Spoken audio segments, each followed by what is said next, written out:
And we are back with an all-new episode of Keep It. I'm Ira Madison III. I am a frazzled Louis Vertel. Back from, I'm going to call it the trenches. By that, I mean just Los Angeles. The most treacherous week in my 16 years. Now 16 years, literally, almost to the day. I moved to LA. I have never once, observed the terrain of LA and felt anything but, like I'm at home here. And, it's just a completely cursed, strange, new for me feeling here in LA, even though it seems like we are beta testing every version of the apocalypse in LA at some point or another. This past week it was fire, which was just unreal. It continues to be unreal, as I'm sure you all know. And it's hard to have anything to say about it because it just feels like we're not on the other side of it yet. Yeah, I mean, how's it feel being Martha Gellhorn today? Wow, I've so generally identified with other Nicole Kidman characters. People forget that she played Gellhorn in was a TV movie. Who played Hemingway? I don't even remember it. Clive Owen. Wow, we paired them together.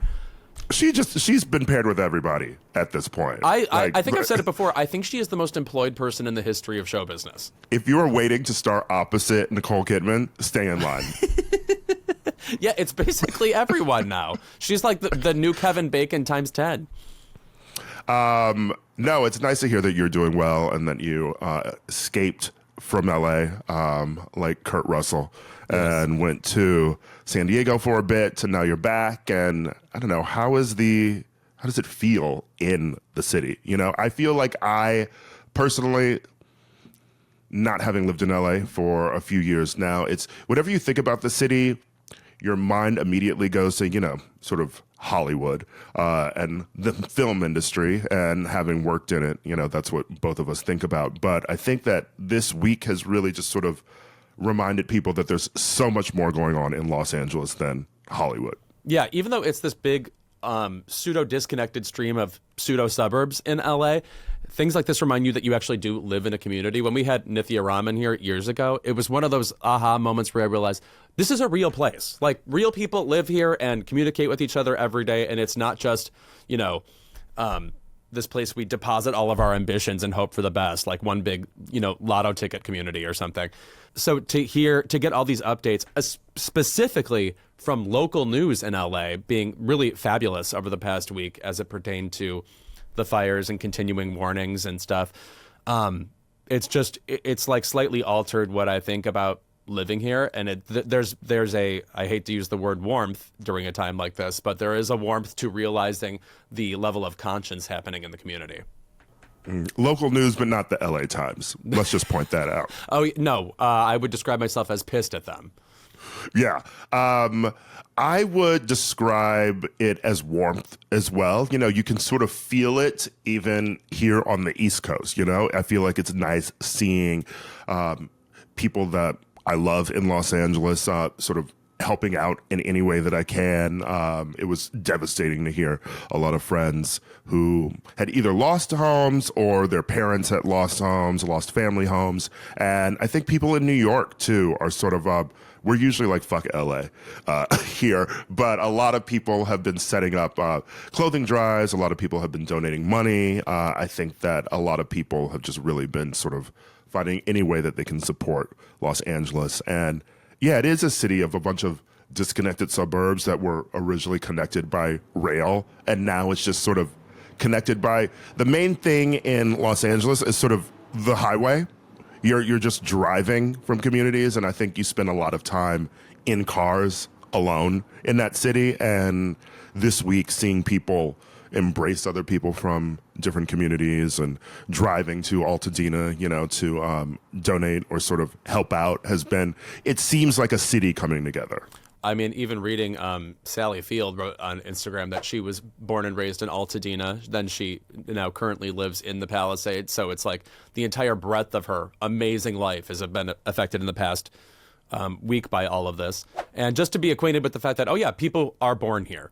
That alone is like something that I have to tell myself, because it doesn't feel like that. Everybody here is, Louis Vertel, like traipsing in with their bindle from the suburbs of Chicago and, hoping to write on the SAGs one day. from Allentown. You really should see me hoof. I can bring it. People from Allentown move to 42nd Street in New York. Chicagoans go to LA. Yes. Yeah, I don't know. Yeah, where else do Chicagoans go? Minnesota? I mean, like, it feels like we don't have that many options. It's either one of the coasts or the other. It has been nice seeing stories of different communities coming out of LA. First of all, because I feel like a lot of the stories immediately were, look at these celebrities whose homes burned down. And I'm like, okay. I mean, I feel bad for them, obviously, but these are the people who will be able to either A, rebuild their homes very quickly, or two, have the money to just relocate somewhere else while their home is being rebuilt, or just completely move somewhere else, you know? Mm-hmm. Though I will say, not that I am hoping for this kind of thing for anybody, but in a way, well, it's sort of like, you know, when a notable celebrity gets like a disease people don't know about, well, then people remember it. You know what I mean? So It's like, in a way, like the fact that there are so many faces put to this particular disaster, like cements the moment in time. And I don't want to say I'm happy about anything that is happening right now. It's like, oh, now it's like when Tom Hanks got COVID. It's like, oh, now something is really activated. Like, I know who that is. It happened to him, and now that means maybe, you know, more people will help or something. You know, so it's shocking how many people this has affected. Like our past guest Mandy Moore, I believe she just lost her house. She did. Among other people, like, you know, it happens to not just friends of us, like James Woods, like any version of a celebrity, it can happen to. So that, thank God. He is, you know, he did film a movie in my hometown called Straight Talk with Dolly Parton, and everybody was extremely excited to meet Dolly Parton and not James Woods. And I want to call that progressive liberal action in my hometown. Thank you so much.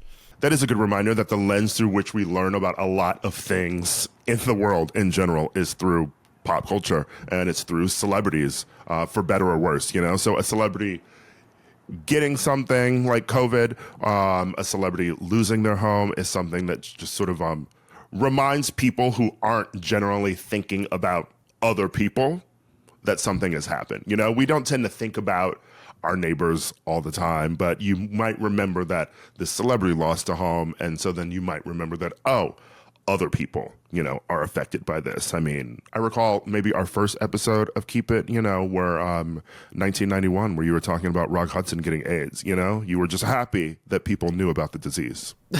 That's what I screamed, yes. No, I mean, it's like, I mean, the reason people know the word anorexia is because of Karen Carpenter. People are constantly, whether or not they even mean to, adding to the Wikipedia file in their head of information about certain celebrities. And so when something like this happens, it's like meaningful. It like affects the brain in a particular way. So it is an unbelievably treacherous time. Again, I've lived here so long. I consider myself, I mean, I am a Los Angeles resident, and that the fact that I feel it's such an unprecedented time should tell you this is a completely whack moment. So. Yeah, I think this morning I was already hearing reports of the Grammys are going ahead as a disaster relief effort, and they're obviously canceling all of the parties surrounding the Grammys because it feels insensitive in this moment. And I believe that Gene Smart has been making calls to, you know, sort of cancel award season, etc. But I think that someone brought up a very good point. I think it was Mark Malkin on the news, actually, about how a lot of the city isn't just obviously the celebrities who are a part of Hollywood, but a lot of the city does rely on those celebrities and the industry and their red carpets and everything to pay their bills. Mm-hmm. And if you've lost your home or you've had to evacuate, I mean, was it double homicide at this point, you know, if you also don't have work to go to? Right. But also, it's like, I don't really just love characterizing award shows as self-congratulatory. I mean, it's like, that to me feels shallow. I feel like that's a perception we're constantly combating. I think there's artistic merit to them. And also, it's like, is it really any more or less merited than any sporting event? I'm just saying. It feels like nobody is ever questioning the sanctity of that, and it's always award shows where, you know, a woman might be honored that is considered a vainglorious event. Also, self-congratulatory, maybe if you have 20 of them at home, you know? But for a Divine Joy Randolph, like last season, who is getting her first major award, and that will lead to, I don't know, her getting more work. It will also lead towards other Black women getting more work. I think awards are very vital. Yeah. No, I mean, and also I've decided I am into this Oscar season. I thought it was maybe a season low on prestige, you know, turnout. But after seeing like The Brutalist, after seeing Sing Sing, I think there's a lot going on here. I'm rooting for Zoe Saldana in the supporting category. So we have a lot to hash out this season. I think it's going to be exciting. Yeah, but you still haven't seen Venom: The Last Dance, so you're really not there yet. I'm not a real moviegoer. I'm not what you call a cinephile. Well, speaking of cinephiles, I think that this week is the perfect week to just talk about Los Angeles in general. So for this week, we're just going to talk about our favorite Los Angeles movies where Los Angeles is a character. I, by the way, was shocked not to have an immediate answer to this question. So to hash it out and figure out what the hell we actually want out of an LA movie, whether we want it to be real or surreal or what, I think will be very helpful to me. Yes, and then I have a very surreal interview with Robbie Williams to discuss his surreal film, Better Man, which is a biopic of his life starring a CGI monkey. Now, let me tell you something. I saw this movie, too. I thought I would be doing this interview, and then I couldn't make it last minute. See this movie. I mean, I remain provoked by this film. It was also entertaining, and they really make a centerpiece out of the song Rock DJ, which is the definitive Robbie Williams jam and video. Yeah, I would say that for me, it's jarring at first seeing a monkey playing Robbie Williams, but it starts out in his childhood and then moves on to adulthood. So you see this monkey growing older. And honestly, it got tears out of me in the end. I think like I eventually just started seeing the monkey as a real character. And also you question like, so why is this a monkey? Like nobody's explaining this to you. It just happens on screen. And then as it goes on, the way other monkeys appear in the movie, it's interesting. It's interesting. I'm curious what more other people think of it. And it's from the director of The Greatest Showman. So you know that like the musical numbers are fun and dazzling. And it's if you love musicals, you'll enjoy this. Do you think that guy also directed Hugh Jackman and Sutton Foster walking down the street in Santa Monica? Because, baby, that was staged.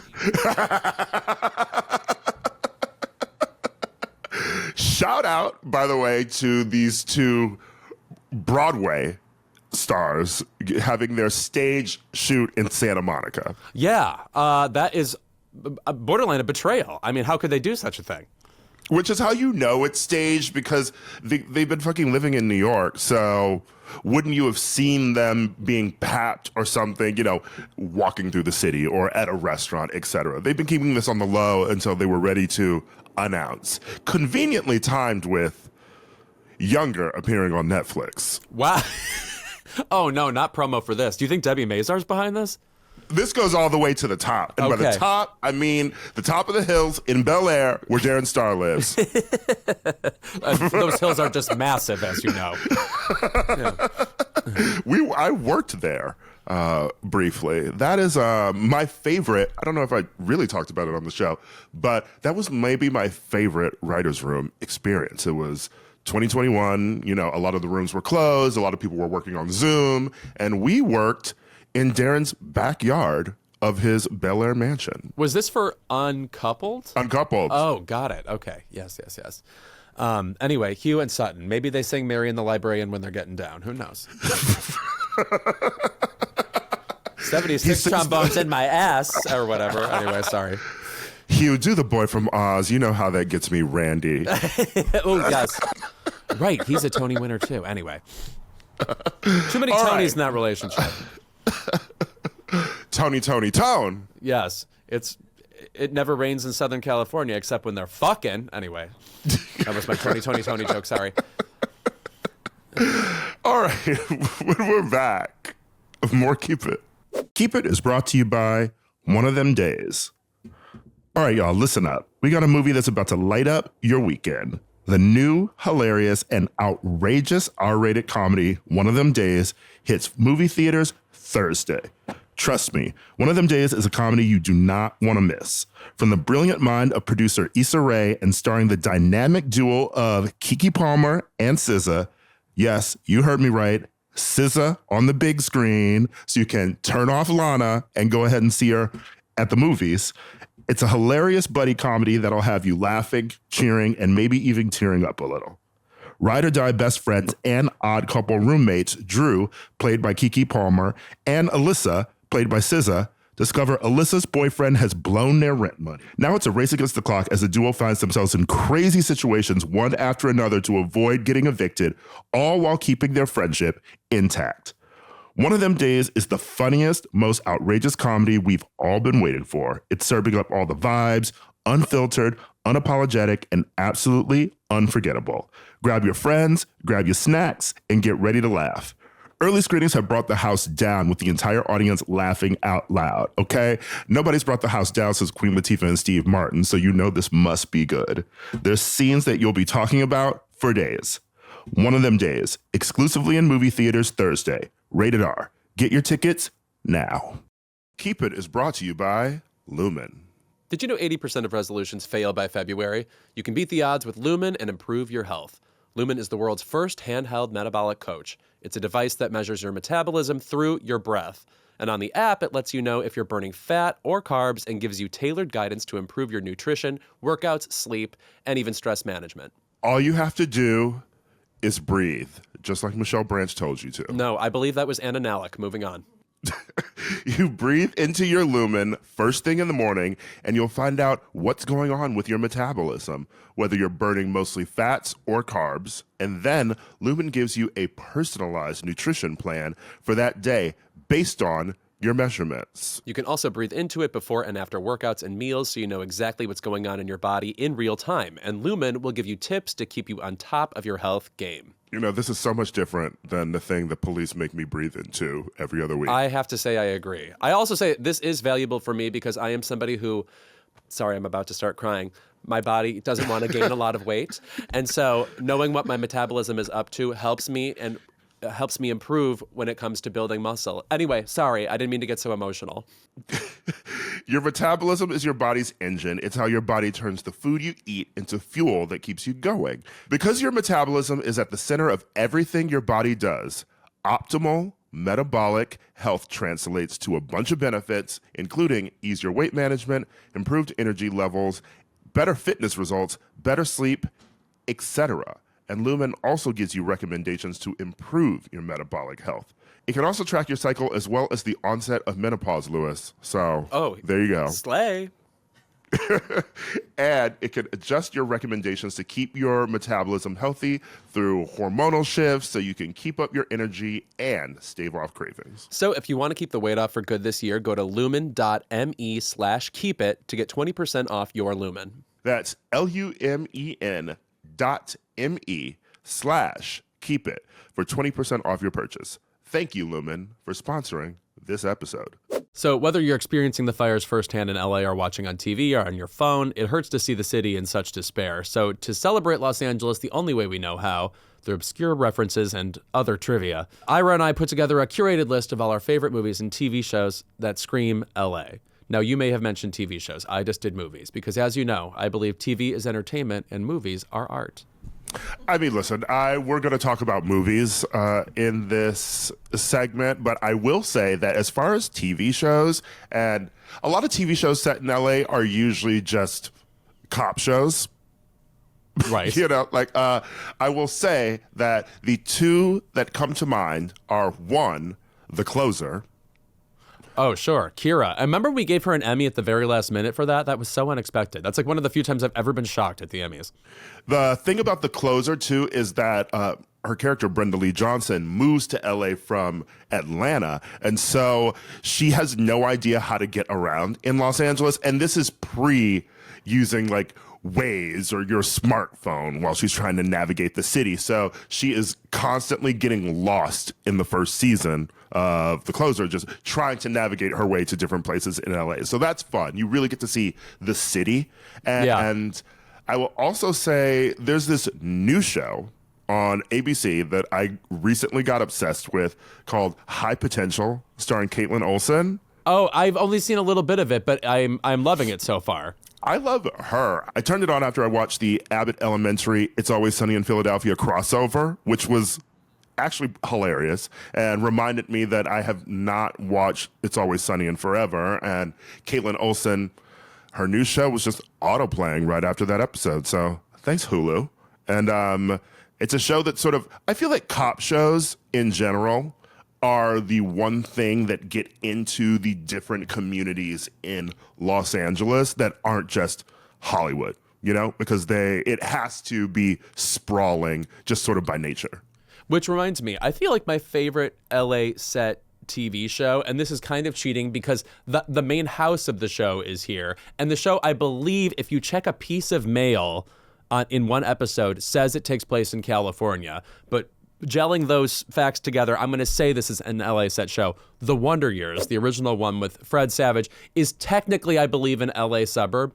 And I like that as an LA show because, one, nothing about it screams like the industry or whatever. It could take place anywhere.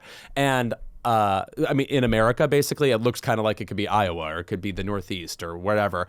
And I like that California can also have a humdrum, anywhere in America suburbia vibe, in addition to being, you know, the larger than life place we see in movies like La La Land or whatever. I also just want to say in general about the Wonder Years, and I'm sure I've said this before, the fact that they added just narration to make this everyday kid's life, the decisions he makes in his life have meaning and import,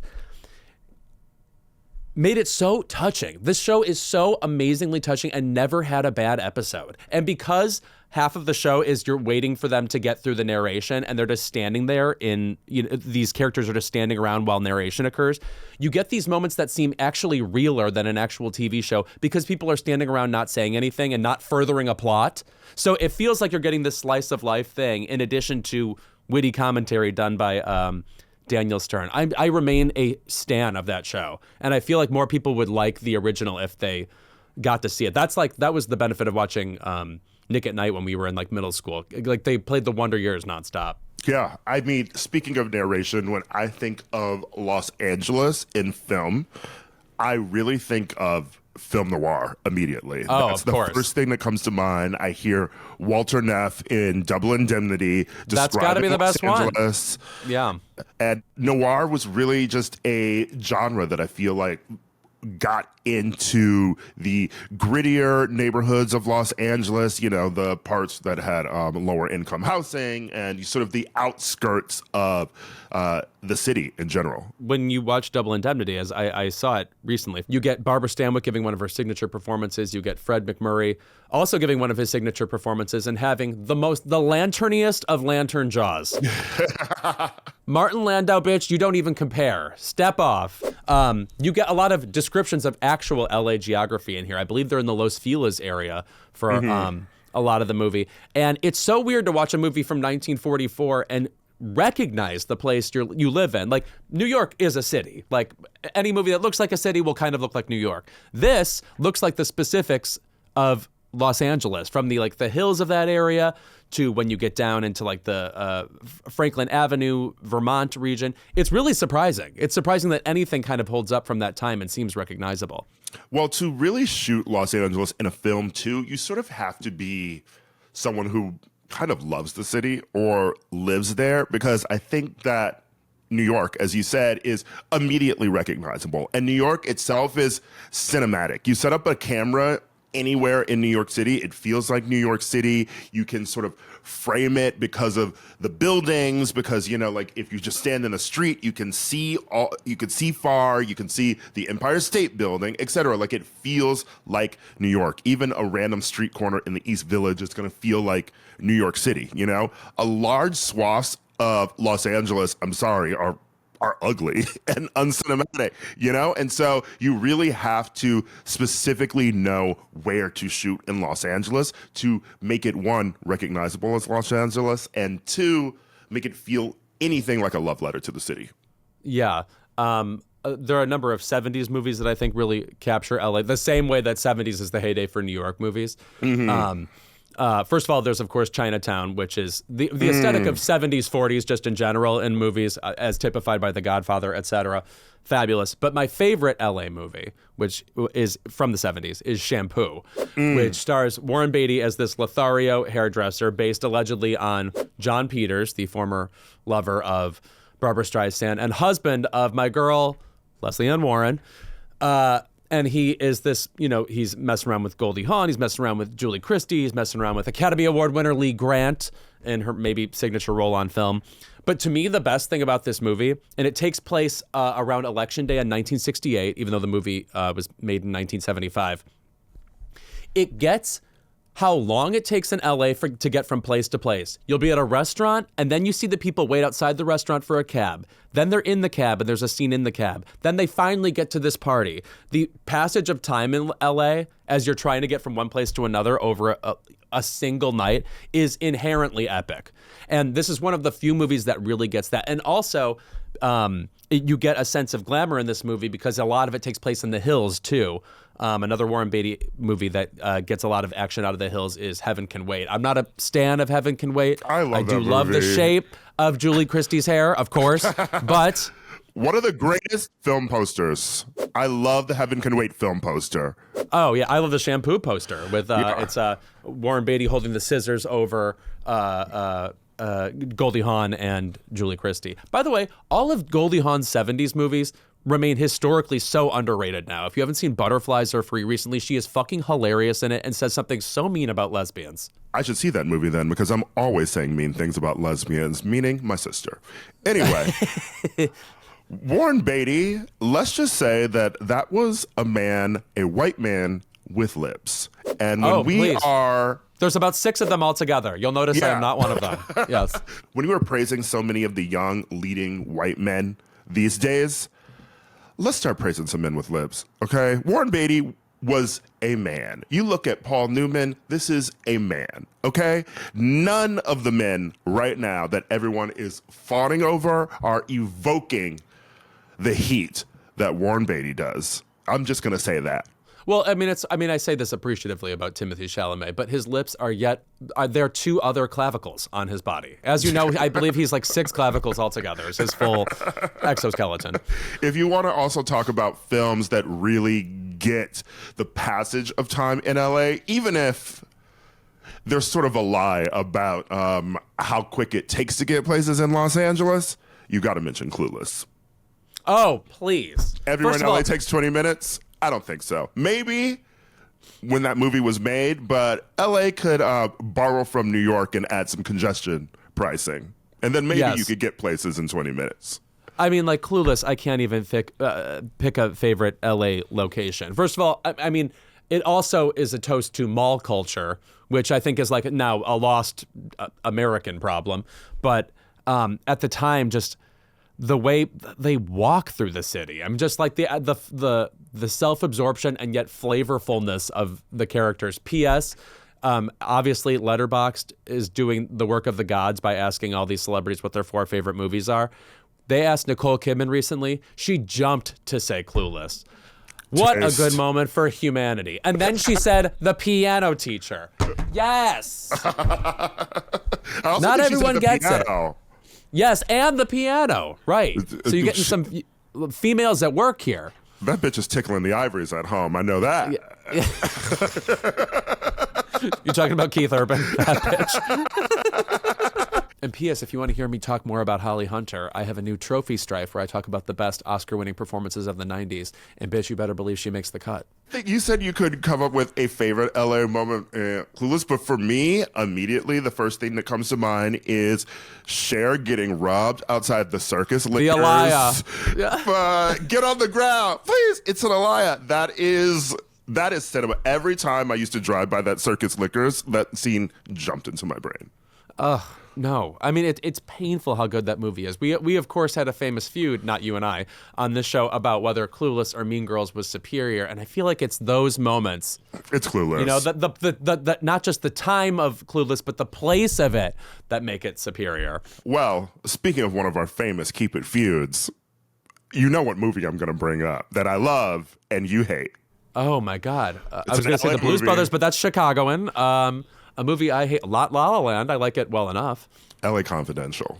Oh, it's not that I hate it. I just don't love the best supporting actress win. I do like that in the movie the character says you're the only man who hasn't compared me to Veronica Lake in 2 seconds, and then he responds, "You look better than Veronica Lake," or whatever the line is. That is and also, by the way, really enjoy Guy Pearce in that movie, and I also love him in The Brutalist, a movie that I have 2 problems with, but he is back, baby.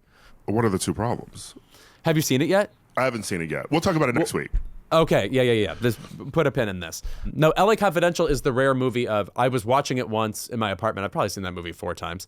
And at one point, they're at the a street in LA, and they run across the street literally to where my apartment is. It's a movie you can watch in LA, and then it will simply be happening to you. It's like an immersive experience. It's like Teen Beach Movie from Disney. You're in the movie.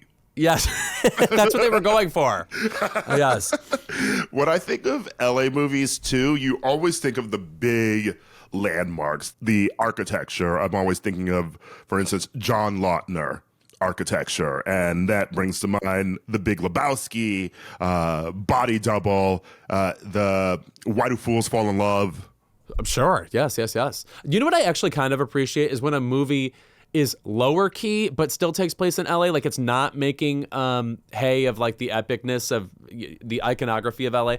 This is not in my top LA movies, but I appreciate a movie like 500 Days of Summer that like just is in the city, looks like LA, and it is a character in the movie, but it's not, we're not meant to be sort of in the thrall of LA. 13, for instance. Oh my God, great LA movie. How many times can I bring up the movie 13? I want to also shout out my friend Peter Christian, who can quote every line of the movie 13. I literally make him do it at parties. He'll do the entire movie for me.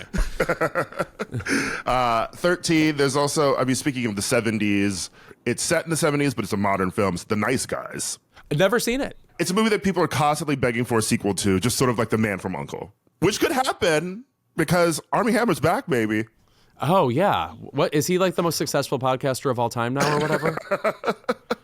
Like He's when Hawk Tuah Girl just arrived and decided to be the world's greatest podcaster, I'm like, how did this happen? Who made this choice?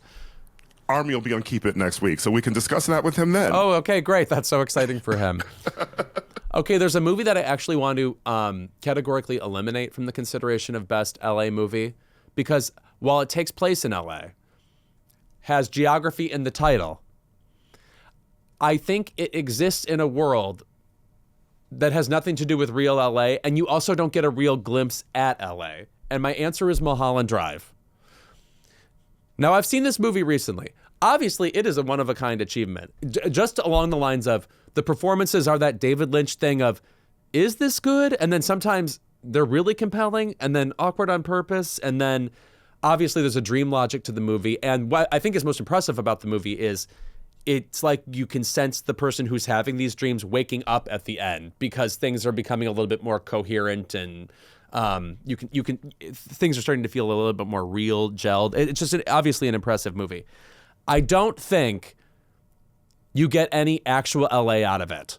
People always bring up Mulholland Drive, but I think the underrated film in his catalog that's set in LA is Lost Highway, which I haven't seen in probably 25 years. Yeah, it's fantastic. I rewatched it when we had Patricia Arquette on the show. How do you feel about Quentin Tarantino's movies as they pertain to LA, from Pulp Fiction down to Once Upon a Time in Hollywood? Do you think he has a definitive LA moment in movies? Well, you know I'm a Tarantini, okay? Oh, okay. Oh, you like it stirred and shaken. I didn't know that. I am always doing the dance from Pulp Fiction, okay? Oh, okay. Wow. Actually, that's how Lewis dances. I'm going to say I am right. So that is like a possibility for me. I love Tarantino films, you know? I really, really enjoyed Once Upon a Time in Hollywood. Mm-hmm. I do love the LA Cafe from Pulp Fiction, though. I mean, like the one you always pass on, I believe Wilshire, is it? Mm-hmm. That to me is just a very scenic, and one of those things that like somebody who grew up in LA would seek out and put in movies because you for some reason don't see that commercial district of LA in movies ever. We will be right back with more about Los Angeles in film. Keep It is brought to you by Z-Biotics Pre-Alcohol. Let's face it, after a night with drinks, I don't bounce back the next day like I used to. I have to make a choice. I can either have a great night or a great next day.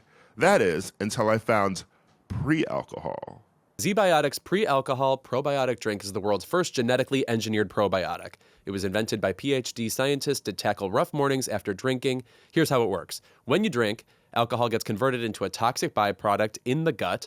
It's this byproduct, not dehydration, that's to blame for your rough next day. Pre-alcohol produces an enzyme that breaks this byproduct down. Just remember to make pre-alcohol your first drink of the night. Did you hear me? Drink responsibly, and you'll feel your best tomorrow. This feels like an adult episode of The Magic School Bus. Yeah, Miss Frizzle being like, listen here, Ralphie. If you throw up on the curb outside the school one more fucking time. I actually really do like ZBiotics. It's in my fridge right now.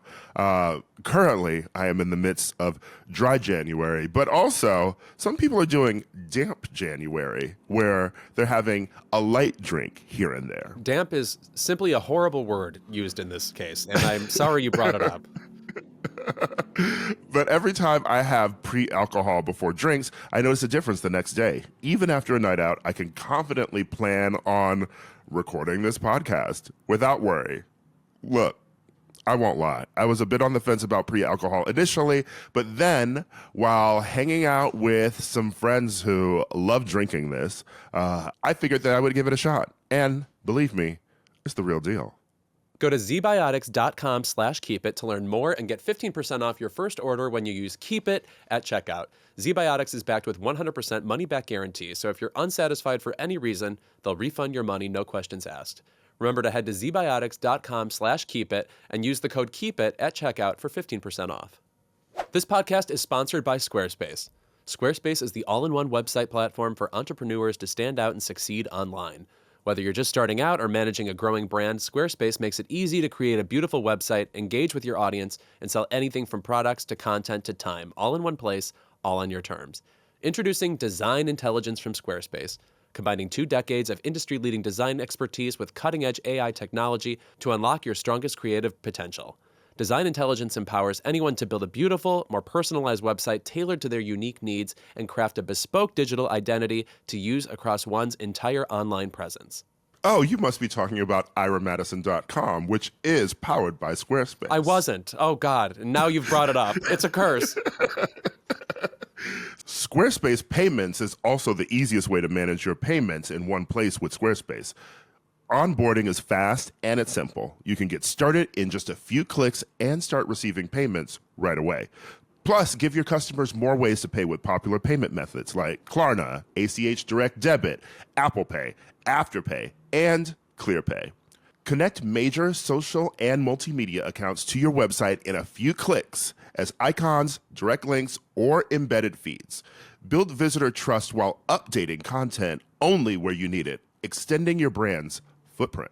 Sellers can also sync their product catalog directly with Instagram, Facebook, YouTube, and Google to reach more customers and reduce the steps for a purchase. Head to squarespace.com for a free trial, and when you're ready to launch, go to squarespace.com/keepit to save 10% off your first purchase of a website or domain. That's squarespace.com/keepit. If we want to talk about a part of LA that really doesn't get put on film that much anymore, but heavily like in the 90s and early 2000s, I want to talk about South Central Los Angeles. I'm thinking about Friday. I'm thinking about Boys in the Hood. I'm thinking about Menace to Society, Baby Boy. Like that is a part of LA that we really don't see on film that much anymore, but there was just this explosion of, films from young black filmmakers in the 90s. I guess Boys in the Hood would still be the definitive movie from that area, wouldn't it? I'm trying to think of anything otherwise. By the way, please. No, and by the way, do you know what you also never really see in movies? West Hollywood. Just like the actual gay area, like what was once called Vaseline Alley, LOL. If you've ever seen The Opposite of Sex. Yeah, precisely. Watch out for the alleys, people. The Opposite of Sex, starring Christina Ricci, is this very cynical 90s only comedy, which co-stars Lisa Kudrow, but it's written by Don Roos, who's married to Dan Buchatensky. Obviously, they're all Lisa Kudrow. I worked with Don. They're all friends, yes. But that is one of the few movies I've seen where you're just straight up in the middle of Santa Monica Boulevard on that side of town, feeling like, oh, here's gay people walking by, here's this gay barista, here's that guy walking by in gym shorts. The thing you get out of the birdcage where like all these hot people are walking down the street in Miami, and I don't know that maybe at that point in time Miami was exactly like that. To me, this is one of the few movies that, even though it's just a comedy, also happened to be slice of life for that part of LA at that time. Other Don Roos films, who, as I said, I worked with on Uncoupled, and he is fantastic. He wrote Single White Female. He wrote Boys on the Side. He wrote that too? My God. Yes, he did. And also Bounce. Okay. Somebody had to have written it. It can't just appear itself. Single White Female, I think, is best of that genre, by the way. It really, really holds up. I think it's because you got two really awesome performances at the center of it. When she walks in with the same haircut, that's the gag of the century. No, I mean, it's like it turns the Vertigo scene where they recreate old Madeline into a much creepier moment, and I think it's just excellent. And also, of course, we miss Bridget Fonda. Where is she? Danny Elfman? I want answers. It's also from that genre of films where gay writers or gay directors would sort of use certain subcultures to make a film queer. You know, when she goes to the BDSM bar in it, I feel like whenever things like that would pop up in 90s films, it made the film a little bit more like queer and sexy, and it was something that you could actually put into a film in the 90s without having to put in gay people. Well, it's like Party Girl, for example, has like a gayness to it, even though it's mainly about her. Yeah. Mm-hmm. West Hollywood, and then Hollywood in general. Sean Baker is having such a moment right now with Honora, but I'd be remiss not to bring up Tangerine. Oh my God! You want to take a trip down Santa Monica Boulevard?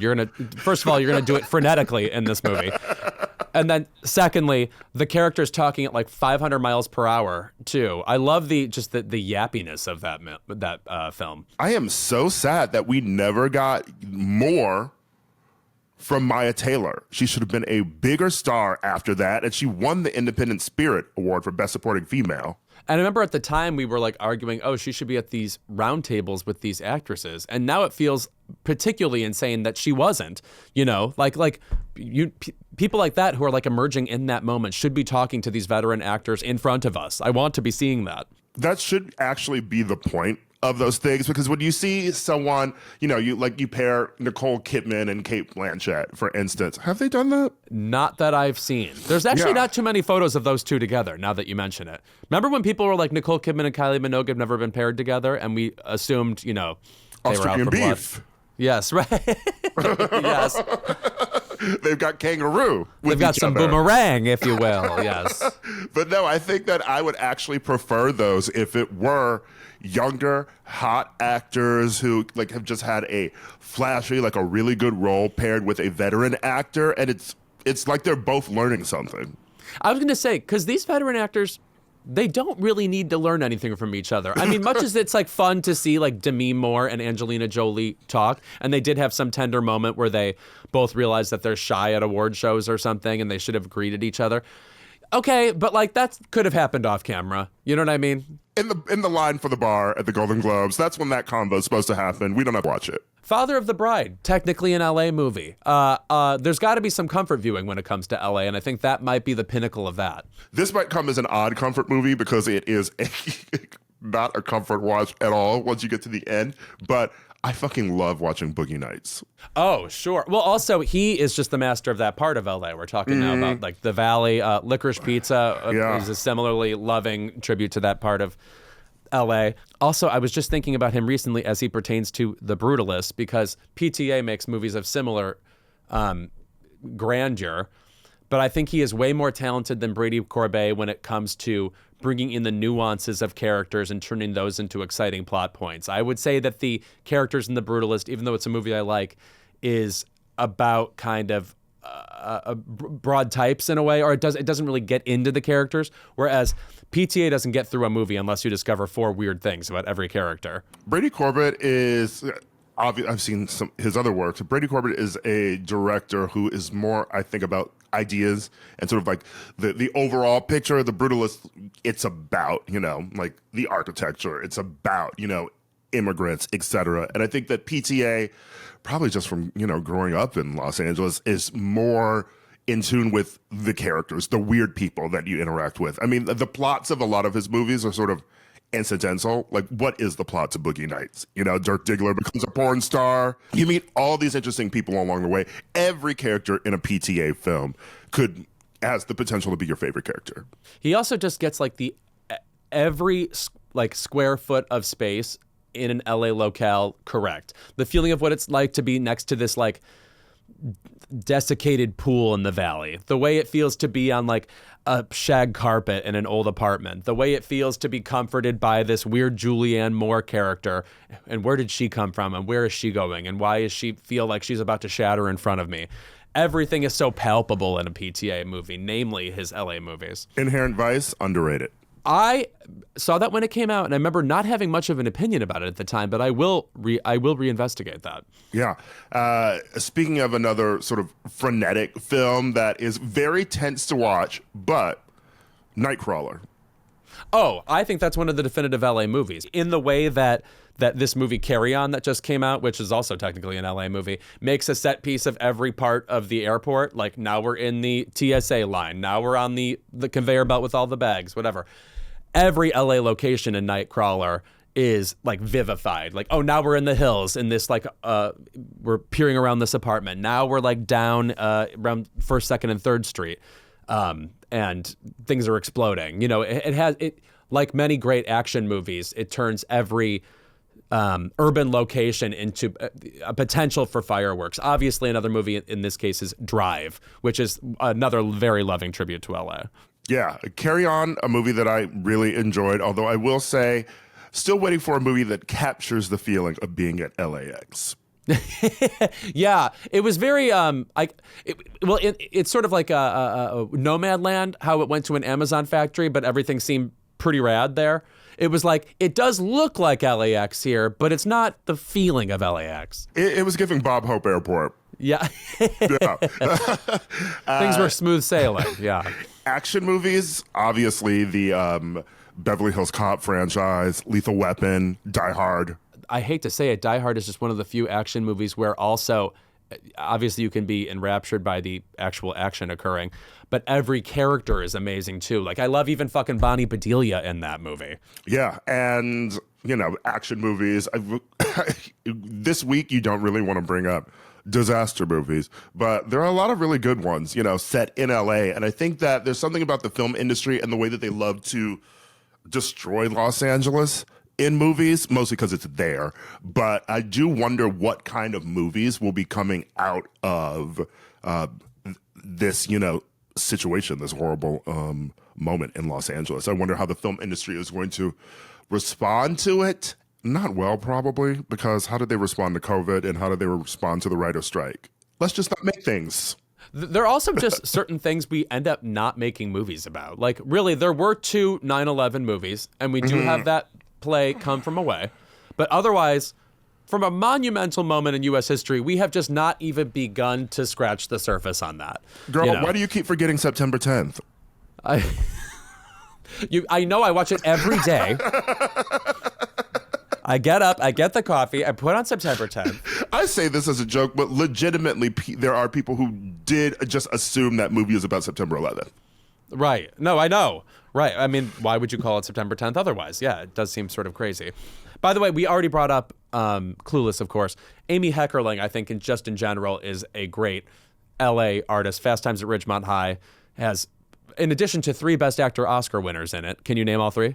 Wait, Fast Times at Ridgemont High? It is actually no, I can't. I've never seen that movie. It is Forrest Whitaker. It is Nicolas Cage and Sean Penn, in addition to many other people, including Phoebe Cates, who I guess we just don't put in movies anymore because she's married to the lovely Kevin Kline. I only recently watched Dazed and Confused, so I feel like I'm missing movies from that era. What was your take on that? What was your take on Dazed and Confused? Dazed and Confused was more of a movie that I feel like I respected, that I enjoyed. It's Linklater sort of has that PTA quality of every character in it has the potential to be your favorite character. It felt very much like he was describing shit that had happened to him in life. It felt realistic. A lot of the funny moments were incredibly funny, but as a movie, it felt kind of overlong to me and just sort of was a meandering wild night. I can understand if it was from the time period when you grew up or you'd seen it when it first came out, that it would be a movie that just feels comforting to you and you would rewatch it all the time. I guess before we move on, one I will bring up, and this is not a movie that I was obsessed with, but as an LA entertainment journalist, going to like junkets and interviewing people, and just the sense of sort of like cynical ennui you encounter when talking to a celebrity who's done 77 interviews in a row. Sofia Coppola's Somewhere captured something. It's Stephen Dorff, Elle Fanning, and they're a father and daughter, and there are just so many scenes of like being bored in LA that can only come from that level of a Nepo baby. You know what I'm saying? I'm a Somewhere apologist. I you really are? do. Yeah, I really do enjoy that film. I love the ennui of a Sofia Coppola film. She just shows up to set and she's like, what are we going to do today? I'll just turn on the camera. We'll hang out. And she's not going to amp it up for 1 degree higher than it needs to be. I mean, maybe Bling Ring was sort of a version of that. But for the most part, she really is keying into people who are just kind of downtrodden and sleepy eyelidded and Kirsten Dunst-y. Well, you brought up Sofia Coppola. I think that I want to end this conversation by bringing up one of my favorite directors, Michael Mann, who I think does Los Angeles gorgeously. Obviously, there's Heat, but one of my favorite films from him is Collateral. Jamie Foxx had the world's greatest year that year with Ray and Collateral. Yeah, and also just my favorite actor, Tom Cruise, is in that movie, and that is, people always bring up Magnolia, which they should, because that's a fucking fantastic role from Tom, but his turn in Collateral is, it's intense, it's scary, it's harrowing. I think that is also one of his best performances. I will absolutely rewatch that. I don't remember a thing about that movie. And the ending, I think, is just sort of, like, it's beautiful, and it feels very Los Angeles. Well, that was a whole lot of LA. I'm actually sort of impressed with us. I didn't realize there was so much LA on film, frankly. We didn't even really get into La La Land, and they filmed the whole thing on the highway. How disrespectful of us. Disrupting people's commutes. Right. No, and also, by the way, we made Rosemary DeWitt Ryan Gosling's sister and said nothing of it. We gave her 2 lines. It made no sense. I mean, and we didn't even talk about his other film, the beginning of Hollywood itself, Babylon. Well, you know what? I defend Babylon. I do too. I think it's a loved condition. it. I'm taking pills to curb this, but I do defend Babylon. I loved Babylon until that Coca-Cola ad at the end of the movie. Oh my God. When they were like, did you know that this movie is like Singing in the Rain? And I said, yes, I was paying attention. A better montage at the end of a film comes in Nickel Boys, by the way, which maybe just says, if you're doing montages in films, get a documentary filmmaker to do it. Yeah. Oh my God, Anjanou Ellis-Taylor is so good in that movie. That scene where she hugs the guy who's not her son. Oh, what a lovely scene. I would also suggest that it's available on YouTube to rent if you want to watch a long documentary about film in LA. It's this film called Los Angeles Plays Itself. And it is a documentary that is completely just made of clips from Los Angeles films. And it gets into Los Angeles as a character. It gets into the architecture in Los Angeles. I think it's really great. The only downside is that the narrator is maybe somebody else should have done it. Oh, okay. Yeah. All right. Yeah. So if you can get past that, fantastic documentary. Constructive criticism. Lovely. Where was Michelle Williams? Right. Oh, my God. After she did the Britney thing, you would think that would be her new life. She's like our David Attenborough.